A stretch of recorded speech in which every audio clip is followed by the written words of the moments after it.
Alright everybody, today we're going to tear into this thing right here. This is my Jeep 4-liter engine I picked up off Craigslist for free. Nothing. $0. I got this engine. It was just laying in some guy's yard with its, throttle exposed and everything. But this side was down, so I'm hoping we didn't have too much water in here. And anyway, so what I want to do today is pull off the cylinder head and check inside the bores. See if there's a wear ridge. If there's a wear ridge, then I may go forged piston. I may bore the block. But if there's no wear ridge, and the bores look nice and fresh with good cross hatching and stuff, then the plan is to dingle ball hone it and toss in some cheap replacement pistons, some forged rods, and gap the rings, and let her eat some boost. And anyway, so without further ado, let's get started.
Moment of truth. What's under the valve cover?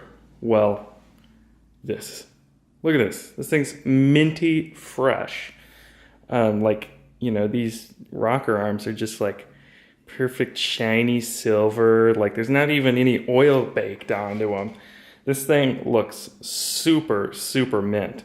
So my plan here, obviously if you see what I'm doing here, I'm kind of trying to take everything off in as big of parts as possible, because this thing's going to sit around for a little bit after I, determine what parts I need to get and get them, etc.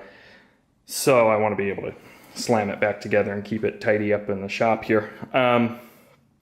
But I'm going to go ahead and we're going to see if we can just pull this head off without removing any rocker arms or anything, and just kind of pop it off.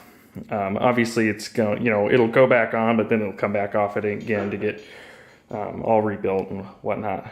Although I might leave the head pretty stock. We'll see. Anyways, onwards.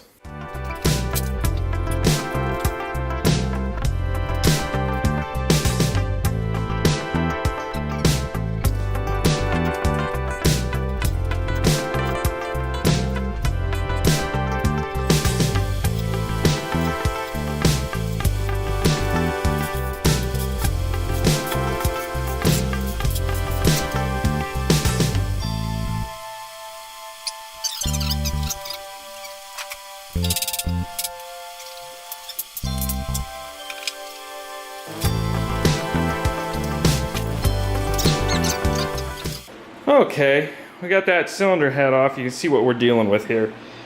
It's, it's about junkyard fare. This is pretty gross.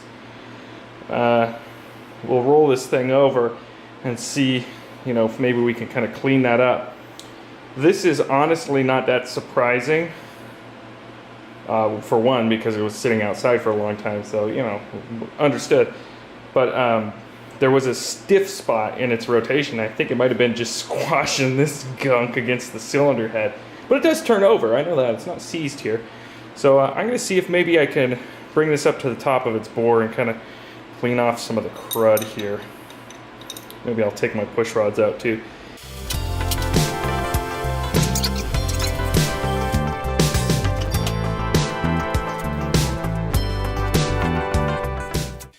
So, these cylinder heads, or the head that was on this thing that I just pulled off is the 0331 head, and they are famous for cracking.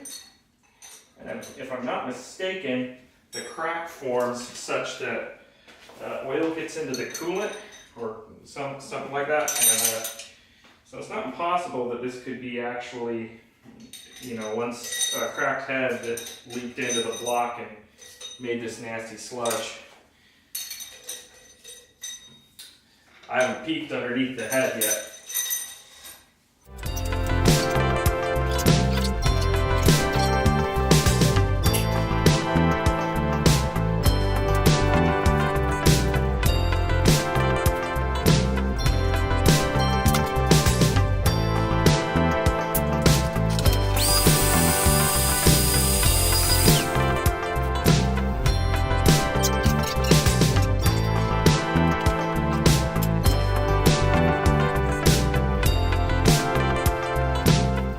So we got the head off, cleaned it up a little bit.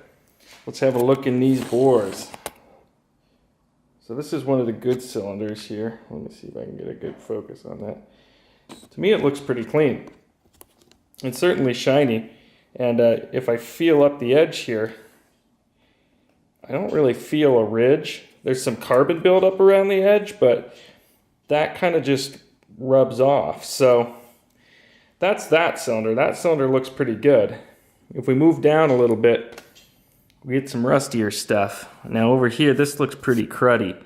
There's some pretty heavy slag. It's not real clean. The next hole down, this once again looks really clean. And then this hole here, this is the one that had that weird gross oil and shit in it. And yeah, it's got a little rust on the cylinder walls.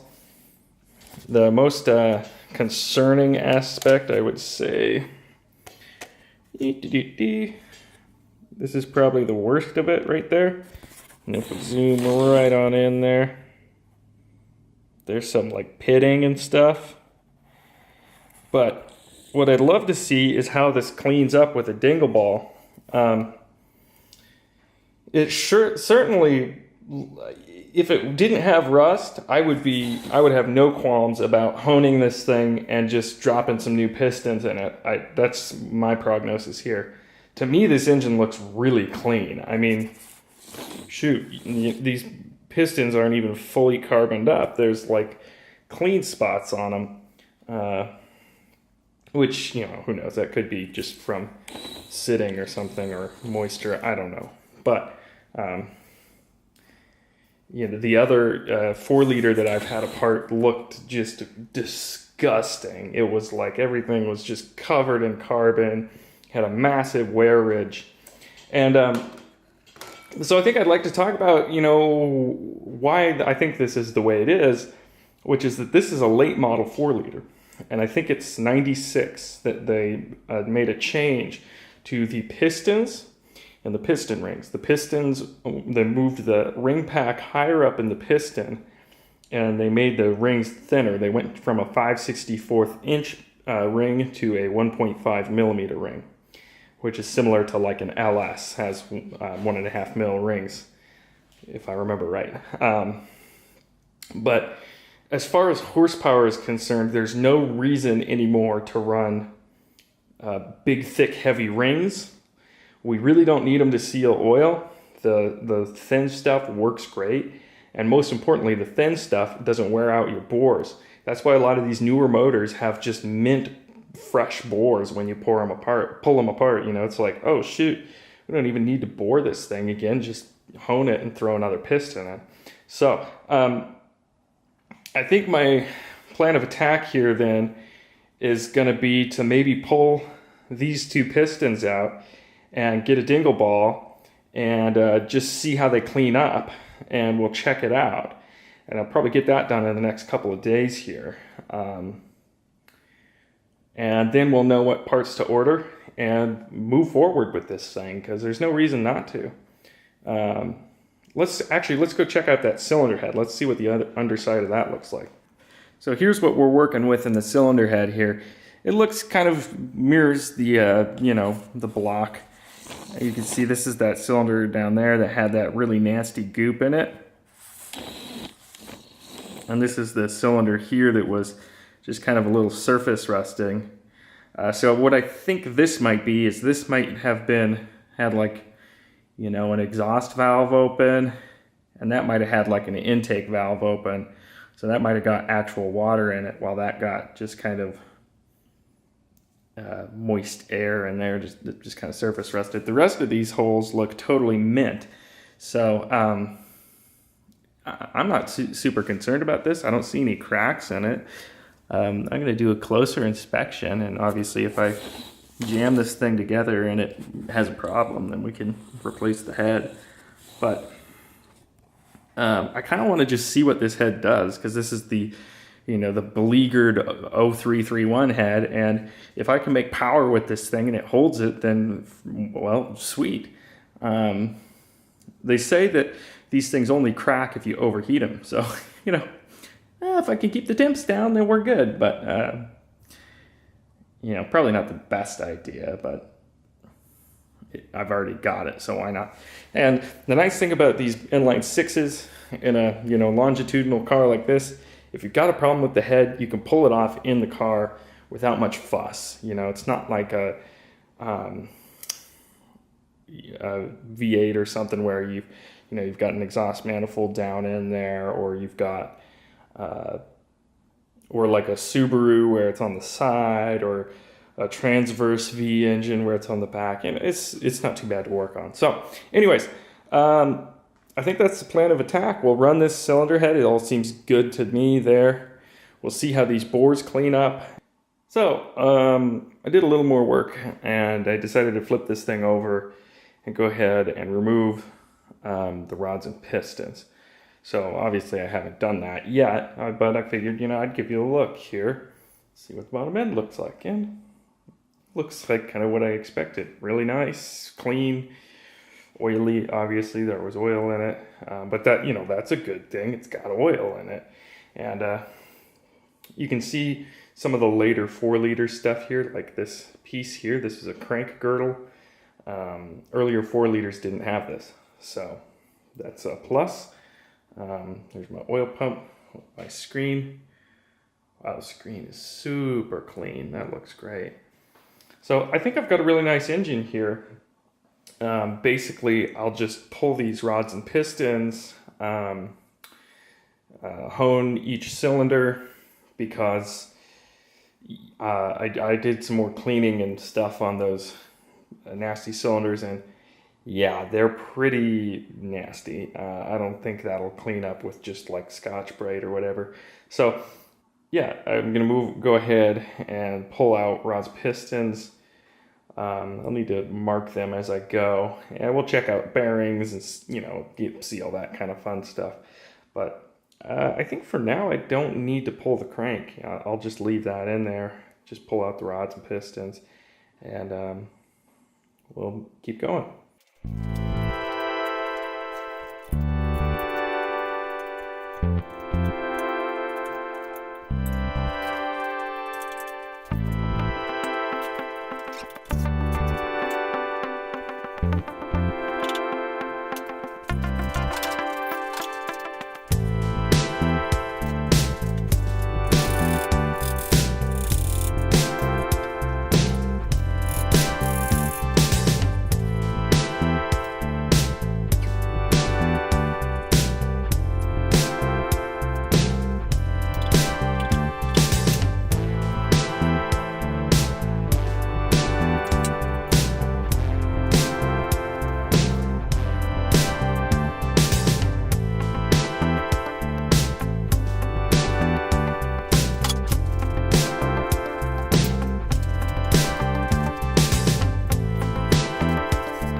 This is a true garage tragedy right there. Okay, I've got all the rods and pistons out of this thing. They came out without any fuss. I'll be 100% honest. I'm actually not too experienced building engines, so this is like, one of my first times. But I've done a couple. I did a Subaru short block, and because of, when in Rome, if you have a Subaru, you're gonna be replacing the short block. Anyways, all these all these rod journals look great. There's a little dirt on them. That's just from moving them around and pulling these rods out. The bearings didn't stay with the rods and rod caps. I don't know what that means. To me, it doesn't. I don't think it really means anything. They weren't spun or anything, and there's certainly no scoring. The bearings, in fact, look fully mint. Like, there is not even a sign of copper in that. This thing looks really, really good. Oh, sorry, got off target there. Anyway, I've got all my rods and pistons out. Got them all numbered. I might reuse these rings. I almost feel bad considering replacing the pistons because they look so good. But I do know that these pistons tend to be kind of brittle and they tend to crack. Here's an example of one of the bearings up close here. This is, obviously the rod side of it. Here's the crank side. There's just oil. It's real clean. I mean, shoot, you could almost reuse these. So the plan is here, Scat makes a forged rod. It's really affordable. It comes with ARP bolts. So I think I'm going to go to that. They're like $250 or something for the set. It's really reasonable. So that, these pistons are obviously already a hyper-eutectic of some sort, but I'm probably going to go to an aftermarket hyper-eutectic cast piston. I want to stay with cast pistons if at all possible. The reason being, number one, they don't make a forged piston in stock bore. No one makes a stock bore forged piston because most of these 4 liters do need overbores, especially if you're talking about an older engine like an earlier HO with the thick rings, because they just grind out their bores. And on top of that, forged pistons are expensive. And on top of that, for a street car, forged pistons suck a little bit. And the reason is you start up your car and it has a ton of piston slap. And not a ton of piston slap. If you use the right alloy, it's not too bad. But it has piston slap. You got to kind of be careful until the engine's warmed up. I want something that just starts and runs like a factory car. And I think if I do my tuning right and I'm not creating knock, I don't think I'll have an issue with a cast piston. I mean, certainly LS engines have proved that you can make tons of power on a cast piston. Fundamentally, these pistons aren't terribly different than those pistons. Obviously, they are different. They won't interchange or anything, but you're still talking about similar alloys, similar manufacturing techniques, and even similar dimensions. This is 3.875 bore. I think LS1 is something like 3.9 something. I'm not sure. And one thing I am curious about is the distance. I think they call it compression height. The distance, or no, whatever. The distance from the top of the piston to the top ring. And so I'm going to go grab my calipers and measure that real quick, because I think I have some data on this. So earlier today, I was looking at a Subaru piston that was laying around as a business card holder. And, of course, Subaru pistons are really common for breaking the ringland right here. And I believe that's due to the proximity of the compression ring here to the top of the piston. It gets really hot. They maybe bind up a little bit, and then detonation introduces a lot of force into this. So the Subaru piston was 0.18 inch. And this 4 liter here is 0.248. Now, I had actually looked up photos of these things online and did some Photoshop measurement, and that actually matches just about what I'd come up with in Photoshop, which was about 1/4 inch. So yeah, it looks like we've got just about 1/4 inch between top of the piston and first ring. Let me switch over to metric, see what that is in mil. Oh no! Tragedy. 6.15. So yeah, I think that's fair to say that that could be a nominal 6.0 millimeter. I don't know. Depends on how the engineers were working on this thing, were they calling it metric or calling it standard. Whatever, it is what it is.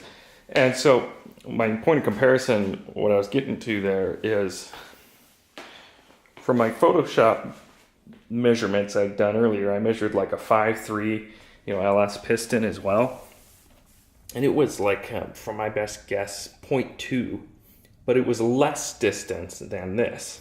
And so I've heard of 4 liters cracking ring lands as well. And my question is that because of the manufacturing of these stock pistons? Or does it have to do with the actual dimensions?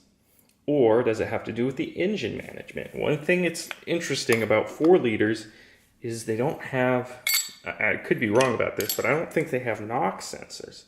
So they're just running a set timing map. And if the motor's knocking, if it's pinging, detonating, the ECU doesn't know. And so the pistons could suffer from that.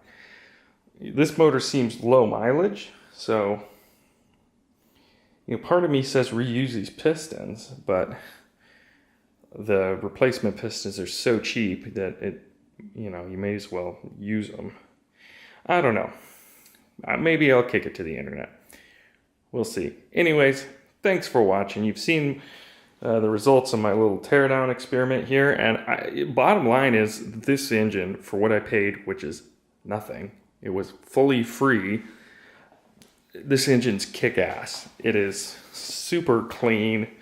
The only issue is those, scarred up bores from the little bit of rust that's in them. If it hadn't sat so long, we wouldn't be talking about that even. We'd be just tearing into it. So I'm going to pick up a hone tomorrow. We'll dingle ball it. And we'll let it rip. Yeah.